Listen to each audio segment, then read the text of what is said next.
My name is Ariel Kincaid, 27 years old. We were 3 mimosas into a sunny late morning when the conversation swerved into me like a careless driver. Jackson's friends had picked the place. Exposed brick, succulents in chipped teacups, a chalkboard menu pretending to be humble. I'd planned to keep quiet about next month, our anniversary, because surprises are delicate things. But then Bree asked, "So, what are your plans?" And I saw my boyfriend's mouth shape itself into a performance.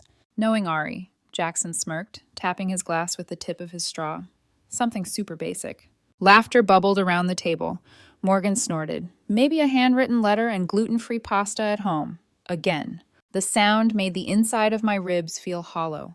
Last year, he had cried at that letter, the one I wrote at our tiny table, candle stuck into a tea tin, the ink smudging where my hand shook, describing all the ways I'd choose him again. He'd said those dinners were his favorite part of us, but now, with an audience, he wanted points for honesty. "It was sweet," Tessa chimed in smoothly, lifting her sunglasses to settle them at the crown of her head. Tessa, his ex, and somehow still in his ecosystem. "But you can't exactly post a letter, you know." Bree glanced at me, apologetic. I think letters are cute," Morgan finished, like the word lived on the tip of her tongue. "But come on, experiences. Cartier over calligraphy any day." "You mean Cartier," I said before I could help it. "See?" Jackson laughed, palms up like he'd proven something. "She corrects my pronunciation but buys candlelight when I want, I don't know, a little sparkle." The table chuckled. The server arrived with eggs Benedict. I suddenly didn't want to cut into anything that bled. I could have swallowed it, like all the other little cuts I'd learned to file under. He's just being himself. Instead, I set down my fork and tried to meet him in the middle.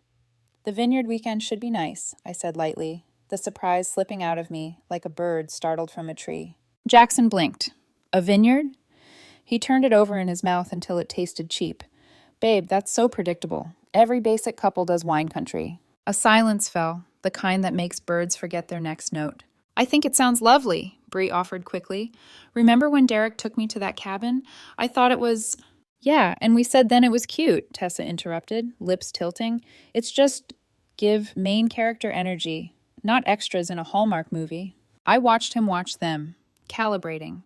It's amazing how fast a person can shapeshift when the room is a mirror. He wasn't finished. "And don't get me started on her clothes," he added, faux confidential. "It's always the same sweaters. And video games instead of going out? She saves money like we're 80. I get being frugal, but live a little." Something sharp threaded the back of my throat. "I saved money last fall," I said quietly, "when my mother was in chemo and I was covering her copays." The table stilled. "Oh my God," Bree whispered. "Jax." "What?" Jackson looked around, confused the way people do when they step on glass and only feel the cut after the sound. "I'm just being honest. Ari knows I keep it real. Right, babe?" I looked at him, really looked. The sunglasses on his face, I'd bought them. The muted nail color Tessa complimented. On my card, the day she'd helped him pick a pair of boots he still hadn't worn. The phone he kept glancing at mid-monologue. My plan. The rent. My deposit. My auto pay. The car insurance. My name on the policy. My budget brain, as he called it when he was being sweet, had paid for the scaffolding under all his spontaneity. "You're absolutely right," I said, pushing my chair back. Jackson smiled, victorious. "See? She gets me." "You're being honest," I continued, standing so my knees wouldn't knock. "And I'm being sensitive to disrespect." His smile faltered. "Babe, sit down. You're embarrassing yourself." "No," I said, laying cash on the table for my omelet and the mimosa I didn't finish. "I'm removing myself from an embarrassing situation. Enjoy brunch." Behind me, someone tried laughs on for size. They didn't fit. I heard Tessa whisper, "He'll be fine. She's dramatic," as I stepped into light bright enough to sting. The air outside smelled like oranges and exhaust. I walked the 9 blocks home with my hands in my coat pockets so no one would see them shake. I didn't cry in the lobby. I waited until the apartment door swung shut and the click sounded like a period. Then I opened my laptop and started spelling my life correctly. First, credit cards. 3 calls. "Remove authorized user Jackson Hale," I repeated, careful with consonants. Immediate effect. Then, Verizon. Cancel the secondary line ending in 67. A pause on the other end. "You understand this will deactivate the SIM immediately?" "I do." Click. Streaming services: Netflix, Hulu, Max, Disney Plus, Spotify. Family plan: passwords changed, logouts forced. If he wanted noise, he could find it elsewhere. A. Cancelled. The digital map of his emergencies no longer connected to me. Banking. He wasn't on my accounts, but I changed every login and enabled step-up authentication anyway. The kind of safety you can feel in the wrists. Insurance. I removed him from the just-in-case file he never knew he lived in. In 45 minutes, I unbraided our finances like hair that never should have been tangled. I stood, opened the pantry, and took down the box from the top shelf. The Ring catalog I'd stuffed under takeout menus. I stared at the dog-eared page he'd circled months ago in a jeweler's window, then closed it. I set it, neatly, in the bin marked shred. The first vibration hit at 1:47 p.m. My phone danced across the table. Jackson. My card just declined at Sephora. What is going on? Another Jackson. Babe, seriously. This isn't funny. Another, through Wi-Fi, his iMessage clinging to my internet like a vine. Jackson. Pick up your phone. I let them stack. 3 minutes later, a new number popped up. Tessa. I let that one die mid-ring without touching it. A text from Bree arrived like a mercy. Bree. Hey, are you okay? I typed, deleted, typed again. Me. I will be. At 2:09 p.m., the tone switched from frantic to furious. Jackson. Wow. Financial abuse much? You cut me off because I told the truth? Grow up, Ariel. I stared at the words until they blurred around the edges. Abuse, he said. The word people use when consequences feel like cruelty. I silenced the thread and walked to the bedroom, opened the closet, looked at the life I had built with my own hands. I pulled the suitcase from under the bed and placed it by the door. Not for me. For the boundary I was finally going to honor. At 3:01 p.m., the building's buzzer rasped, harsh as accusation. A beat of quiet, then fists against wood, too loud to be polite, too fast to be patient. I set my hand on the knob, breathed once, twice. Then I turned it. Jackson shouldered the door with the same force he used on arguments, loud enough to announce himself, careless enough to hit whatever was behind it. Cold air came in with him, along with the smell of cheap cologne he'd put on like armor. What did you do? He demanded, waving his silent phone like a severed tail. My card declined at Sephora in front of everyone. My phone is off. You're out of your mind. I removed you from my accounts, I said, keeping my voice steady. You are not entitled to swipe at me and swipe my card in the same hour. His laugh broke wrong in the middle. That's financial abuse, Ariel. You can't just cut me off because I told the truth. You're punishing me. Abuse, I repeated softly, like tasting a word before deciding whether to swallow it. Is using someone's money while publicly humiliating them. What I'm doing is called a boundary. He opened his mouth, closed it, tried a new angle. You embarrassed me. You stormed out like a child. I left a situation that was embarrassing, I said. That's different. He paced, fast, tight figure eights that carved ruts into the rug I bought, the one he'd once said looked like a therapist's office. His reflection kept catching in the hallway mirror. He didn't look at it. Fine, he said at last, flinging the phone onto the couch. Let's be adults. Turn the cards back on. Turn my line back on. We'll go to the vineyard. I'll even post it. I'll show everyone we're amazing, okay? You mean, I said, you'll make it look like you respect me. He blew out a breath. Why are you making this so hard? I picked up the envelope I'd set on the console table after brunch, the one addressed in my neatest handwriting. Jackson Hale, notice. I offered it to him. He didn't take it. What is that? 30 days notice, I said. You need to move out. It's dated today. I'll give you the legally required time. You can choose the timeline within it, but the date is firm. His face drained like a sink. You're kicking me out over brunch. Over 3 years of dismissal that found its loudest voice at brunch, I said. Over a list I wish I didn't have. I tapped the folder beside the envelope. Screenshots, line items, receipts. Rent, my draft every first. Insurance, my debit. Your sunglasses, my card. Your last 3 business lunches, my Amex. I have the statements.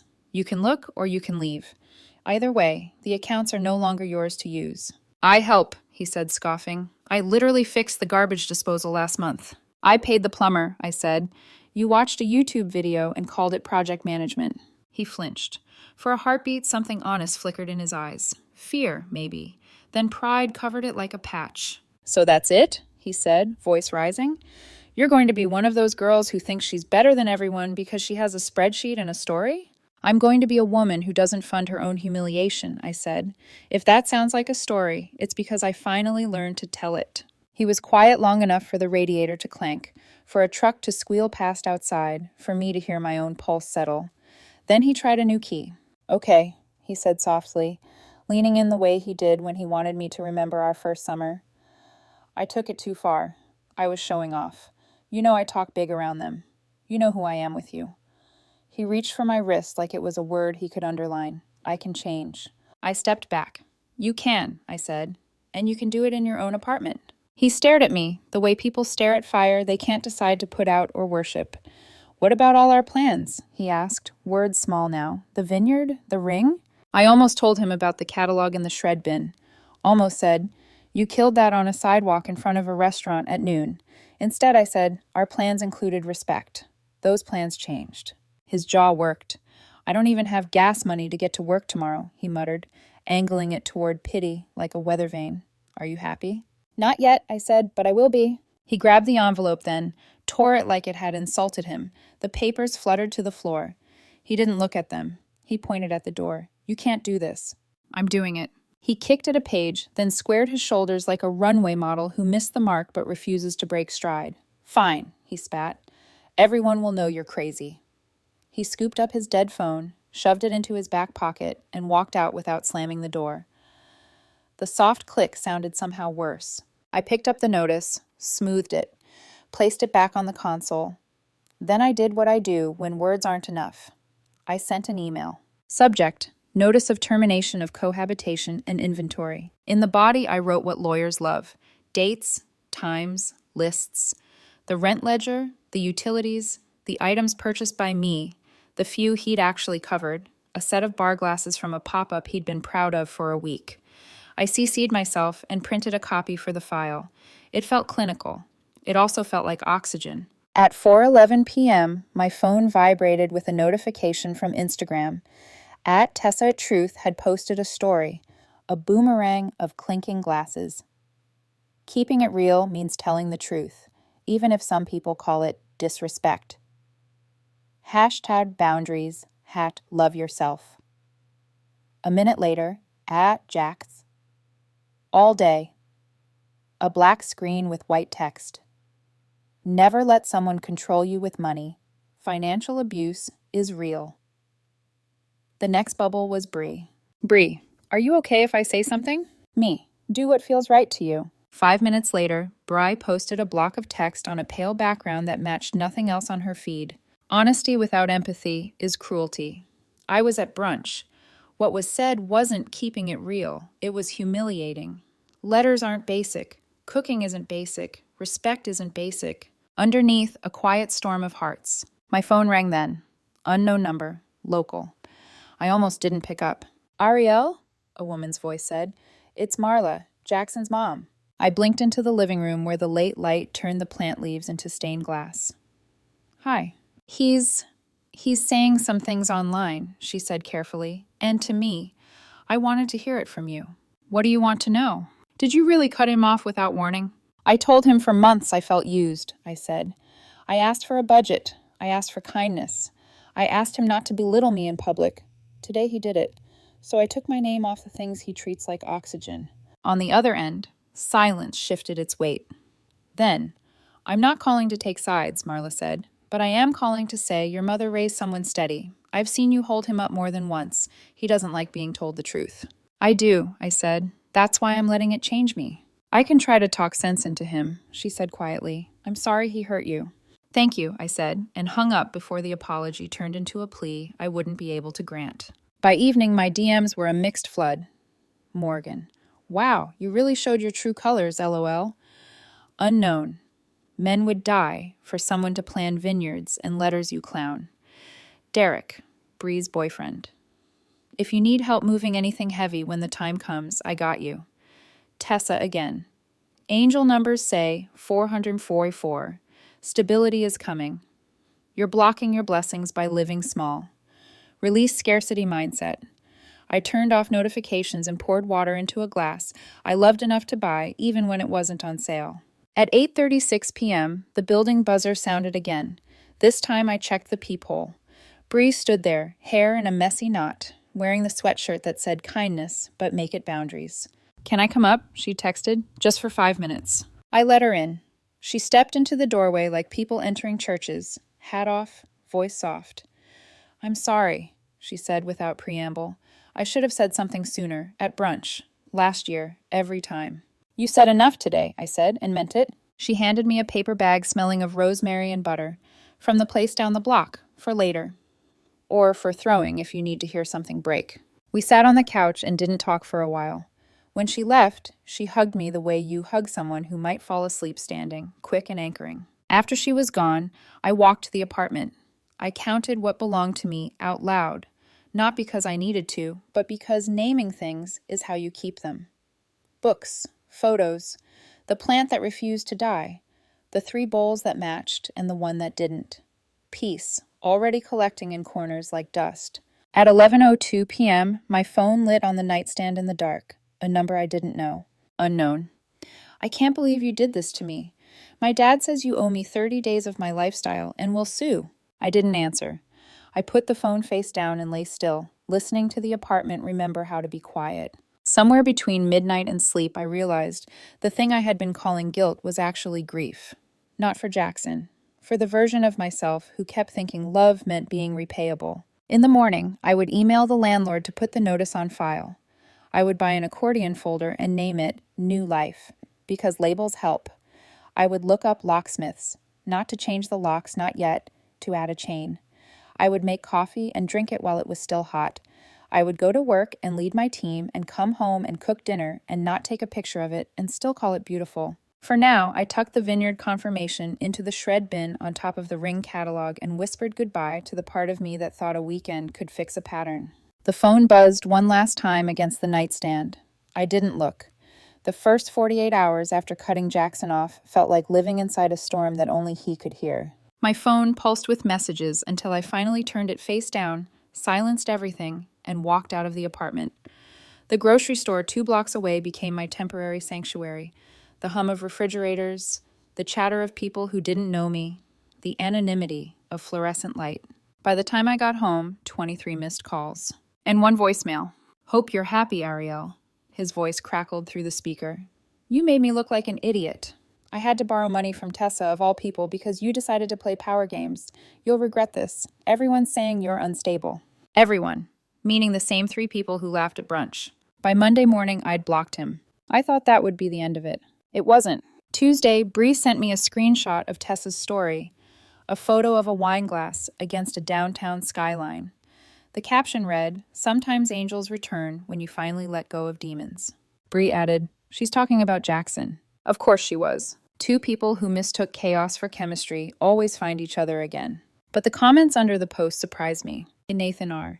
"Didn't he just post about financial abuse? Y'all sound like each other's karma." At Bry Truth. "Funny.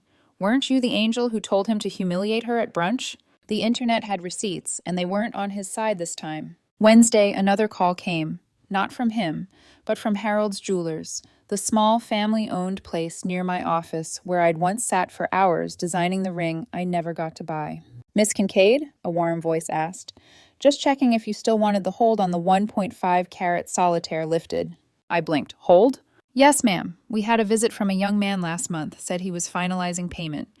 "Your partner, Jackson Hale?" I froze. "He came here?" "He did," Harold said. "Brought another young lady with him. Dark hair, maybe mid-20s.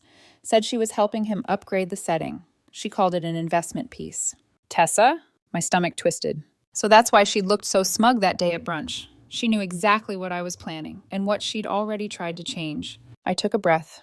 "Please remove any holds on that account." Harold hesitated. "He didn't pay anything yet, thank goodness." "You dodged a bullet, ma'am."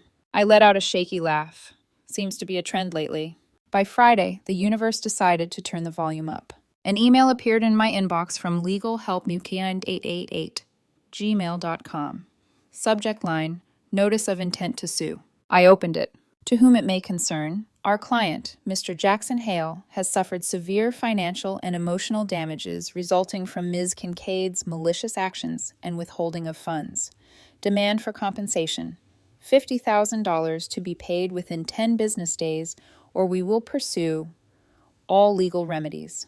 Below, a shaky signature in Comic Sans. I nearly choked on my coffee. I forwarded it to Melissa, my real attorney. Her reply came 5 minutes later. This is hilarious. It's not even formatted correctly.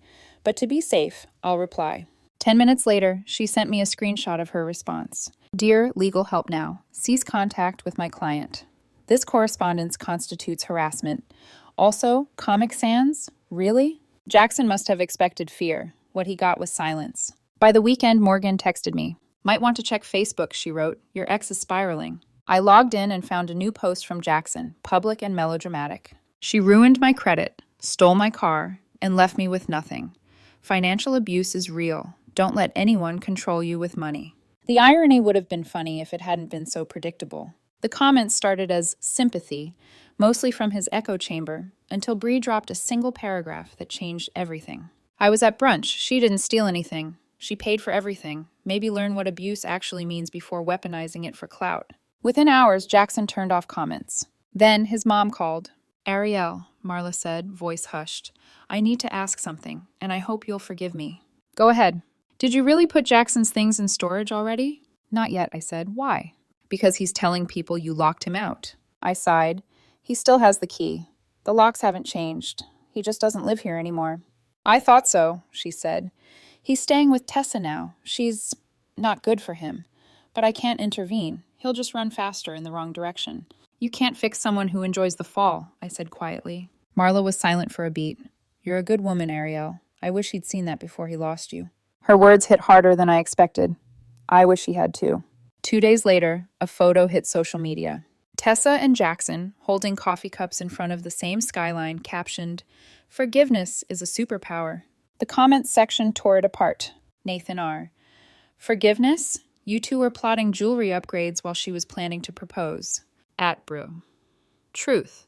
You mean forgiveness after humiliating her and living off her cards? Sounds divine. Tessa deleted the post in under an hour. By midweek, the pattern was clear. Jackson wasn't learning. He was auditioning. A new account appeared under his name, @JacksHonesty, bio, truth teller, survivor of manipulation. He posted videos complaining about toxic women who weaponize empathy, claiming I'd sabotaged his life. One of the clips showed a screenshot of my old text. You need to grow up.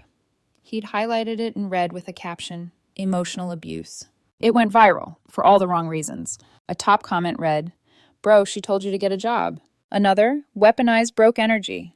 And my favorite, imagine calling someone abusive for canceling your Sephora spree. By Friday, the account was gone. That night, as I walked home from work, the city lights looked different, softer, calmer, like they were finally reflecting back my own energy instead of his.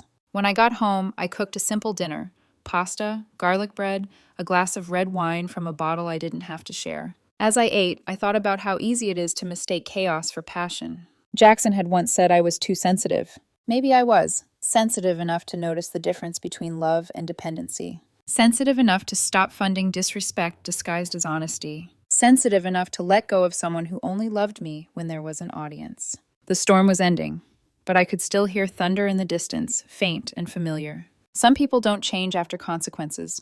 They just get louder before the silence. By the end of the second week, Jackson's noise had turned into static. The hashtags about financial abuse dried up when the sympathy did. He'd gone quiet online. Too quiet. Which is why the phone call from the hospital startled me. Is this Ariel Kincaid? A nurse asked. Yes. You're listed as emergency contact for a Mr. Jackson Hale. He's been admitted with chest pains. Stable now, but we need someone to confirm his address. My heart tripped. Old reflex. For one flicker, I saw the man who used to kiss my forehead before job interviews. Then logic reasserted itself. I'm not his partner, I said. I haven't been for weeks. Understood, she said gently. Would you like to be removed from his file? Yes, I said. Please. That was the end of that, except it wasn't. 2 hours later, my phone buzzed again. Jackson. You came. I didn't. Jackson. They said you were the reason I made it through. I need stability. This separation is killing me. Me. You had a panic attack, not a heart attack. You're fine, he replied instantly. You're cruel. Then, fine. Be happy without me. Let's see how long it lasts. It would. The next day, he filed a police report. I found out when two officers knocked on my door, mid-afternoon. Their expressions carried the weary look of men who'd seen this script before. Miss Kincaid, this older one asked, mind if we come in? I stepped aside. What's this about? The younger one shifted his weight. We received a claim of financial coercion from Mr. Hale. We just need to confirm some details. I motioned toward the kitchen table stacked with folders. Perfect. Documentation's ready. Their eyebrows lifted. I slid the binder across. Bank statements, receipts, emails. A small mountain of proof that every cent he'd spent had been mine. They flipped through it quietly until the older cop exhaled through his teeth. Ma'am, I'm sorry to bother you. I think we're done here. What did he tell you? I asked. That you'd locked him out of his own property, maxed his cards, and stole his car. I pointed toward the window where his car sat exactly where he'd parked it 3 weeks ago, gathering dust. License plate ends in 772. You're welcome to run it. He scribbled a note, stood. I'll file this as a false report. He might get a fine. You okay if we contact you if it escalates? Of course, I said. Nice. When they left, I closed the door slowly and leaned against it, laughing. Not because it was funny, but because it was absurd. He was trying to rewrite history, one accusation at a time. I wasn't going to let him hold the pen. The following morning, there was a loud knock that shook the doorframe. Through the peephole, Jackson, and behind him, a group of men in paint-stained jeans holding moving blankets. I opened the door an inch. What are you doing? He grinned, too wide. Moving out. Brought help. None of this is yours, I said evenly. He gestured to the living room. That TV, the couch, half the kitchen. Don't make this harder. Name one thing in here you paid for. He blinked. We live together. It means I covered your half every month. The lease is in my name. Want to see the receipts? The workers looked uncomfortable. One of them, older, rubbed the back of his neck. Ma'am, he said this was his place. It's not, I said, handing over the printed lease. My name, my signature, one set of initials. I'm giving him his clothes, toiletries, and personal effects. Everything else stays. The man nodded. Understood. He turned to Jackson. Sorry, buddy. We can't get involved in domestic disputes. You'll need paperwork. They walked out before he could protest. When the door closed, he started shouting. You can't do this. You'll regret it. I already don't, I said. He lunged toward the hallway closet. I stepped between. Touch anything else, I call the cops again. They already know your name. He froze. The rage in his eyes shifted to something colder. You think you're better than me, he said quietly. No, I said. I just stopped pretending you were good for me. He left then, slammed the door so hard the frame quivered. I waited until the hallway footsteps faded before sinking onto the couch. For the first time, the silence didn't feel like fear. It felt like air. 3 nights later, his parents called. His mother's voice was brittle. He's saying you're ruining his life. I stopped financing it, I corrected. Paula and I, his father began, then cleared his throat. Look, he can't come home. He maxed out our cards last time. If we covered his rent for a few months, would you consider letting him stay? You want to pay me to keep him? Temporarily, his father said quickly. He just needs stability. No amount of money is worth chaos, I said softly. I hope he gets help, but not here. They didn't argue. They just sighed, like parents who'd finally seen what everyone else already knew. After the call, I stood at the window and watched the streetlights flicker against the glass. He'd probably be at Tessa's by now. Maybe she'd already posted something about forgiveness or healing. People like them survive on illusions. They'll drink them until there's nothing left but glass. I'd spent years mistaking that illusion for passion. Not anymore. The next morning, the mail slot clattered.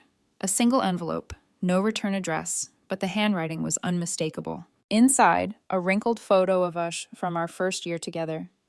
He'd written on the back, "You'll regret losing me."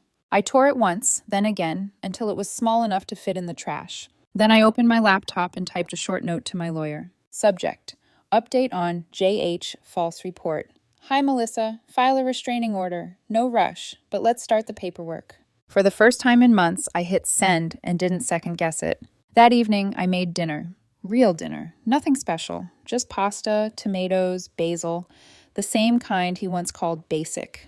I ate every bite slowly, savoring the taste of peace. In the quiet, I realized something simple and devastating. Love shouldn't feel like damage control. It shouldn't require emergency contacts or police reports or explaining your boundaries like an invoice. It should feel like this: calm, clean, earned. And when it doesn't, you leave. Even if they call it abuse. Even if they call you cruel. Even if they promise you'll regret it. Because the only real regret is staying. The first morning after the restraining order was filed, I woke up before my alarm. No buzz, no dread, just quiet sunlight leaking through the blinds. For the first time in a long time, I didn't have to brace myself before checking my phone. No calls, no threats, no guilt masquerading as love. It was over. I made coffee in silence and stood by the window, looking down at the street that used to feel like a trap and now looked like freedom. Every sound, the garbage truck, a barking dog, the hum of early traffic, felt like proof that life keeps going, even when someone swears you won't survive without them. 2 weeks later, I got a text from Bry. He's finally gone.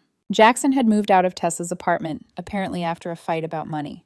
She'd posted a story that morning. Never help a man who confuses your kindness for a credit card. Irony wasn't dead after all. Bree followed with another message. She's telling everyone he owes her $2,000. You really did create each other. I laughed out loud. Then I deleted the thread. By the time his 30 days were officially up, my apartment looked completely different, lighter. I'd sold the couch he always said was too beige, replaced it with a soft gray one that matched the piece in the room.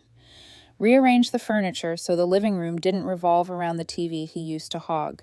Every change was small, but it felt like reclaiming territory I'd already paid for. And with every quiet improvement came more space, for friends, for stillness, for myself. Bree came by one Friday night with takeout and a bottle of wine. Remember that brunch, she said, unwrapping dumplings. That was the day he thought public humiliation was a personality trait. I smiled. Best thing that ever happened to me. She tilted her glass. To boundaries. To freedom, I added, and clinked mine against hers. A week later, I got a call from my boss.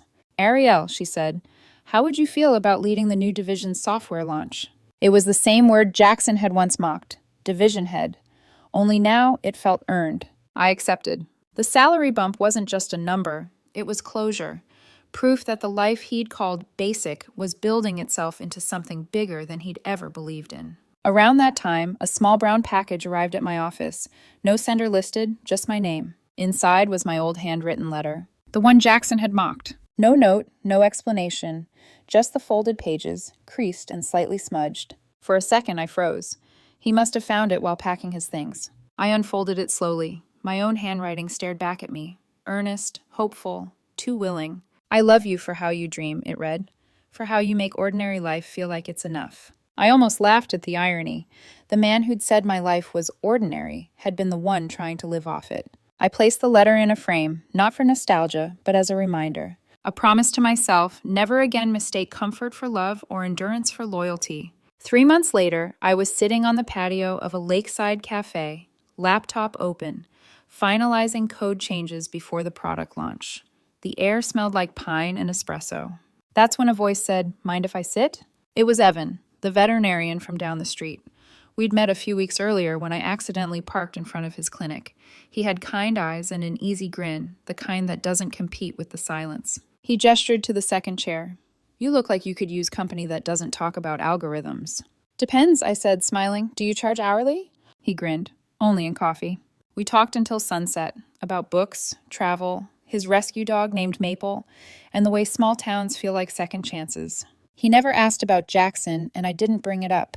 Not because I was hiding the past, but because I was finally living in a present that didn't need to justify itself. 1 year later, on the anniversary of that brunch, Bree texted, "Can't believe it's been a year since you became a legend." I sent back a photo of my vineyard weekend. Finally taken. Finally mine. The same trip I'd planned before it all fell apart. The caption read, "Sometimes basic just means peaceful." Evan had driven up with me, insisting on packing snacks for the road. When we arrived, he handed me a small envelope with a laugh. "No Cartier," he said. "Just words." Inside was a handwritten note. "Thank you for letting me see what real peace looks like." I didn't post it on Instagram. I didn't need to. 2 nights later, as I unpacked my bag, my phone buzzed. Unknown number. "I know you probably hate me, but I need you to know I'm sorry. You were the best thing in my life and I destroyed it. I'm in therapy now. I see how toxic I was. You deserved better." I stared at the message for a long time, then noticed the gray bubble beneath it. Sent from Jackson's flip phone. Even the phone had downgraded. I set the device face down, walked to my closet, and looked at the framed letter on the shelf. That letter had started as something for him, but it ended up saving me. Because it reminded me of who I was before I kept shrinking to make someone else feel tall. Here's what I learned. You can love someone and still need to leave them. You can forgive someone and still never open the door again. And you can be too sensitive, because that's what people call you when they realize they can't get away with hurting you anymore. Sometimes the best revenge isn't revenge at all. It's standing in your own quiet life, in a town or a city or anywhere, knowing peace finally answers louder than their chaos ever could.